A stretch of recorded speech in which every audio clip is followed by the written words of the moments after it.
Collin Allred, after you win this election and looking forward towards 2024, will you be running against Ted Cruz for Senate?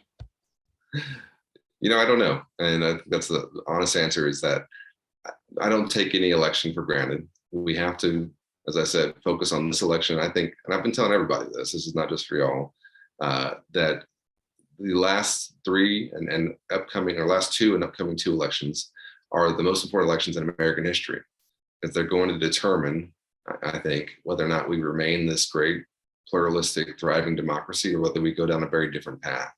It was incredibly important in 2018 that we flipped 40 seats in the House, including my seat in Texas 32 and Lizzie Fletcher in Texas 7 down in Houston. We flipped 2 seats here in Texas that helped contribute to the majority that held that administration accountable and held the line until we got a new president in 2020, which the most Americans ever voted in 2020. I think we as Democrats kind of forget sometimes that the last 2 elections, we've had enormous success. Beating an incumbent president is incredibly difficult. It's only happened a couple of times in the last half century. And without a third party candidate, it's really only happened once. And so, the fact that we did that in the last election during the pandemic, with a record number of Americans voting after flipping 40 seats in the election before that, and won the Senate, should give us some confidence that the American people want us to continue down this path.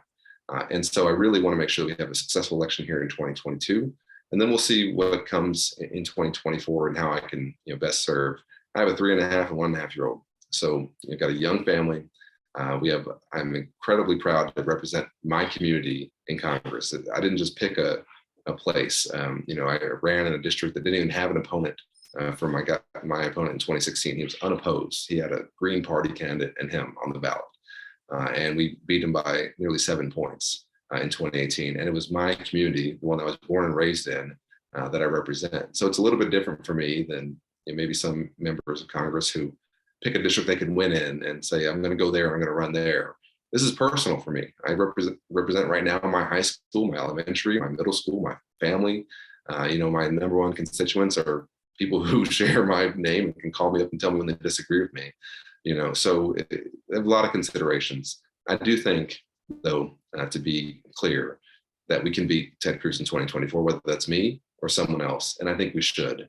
I think his arrogance and his callousness towards the state that he showed, for example, when he left during this freeze and decided to go on vacation down to Mexico, is perfectly encapsulated somebody who I think has not had the interests of Texans in mind. And when anybody thinks about it, whether Republicans, Democrats, or independents, they think about whether or not Ted Cruz has their back or his back. Everybody knows the answer to that question. They know he's looking out for himself, not for Texans, and we can do better than that.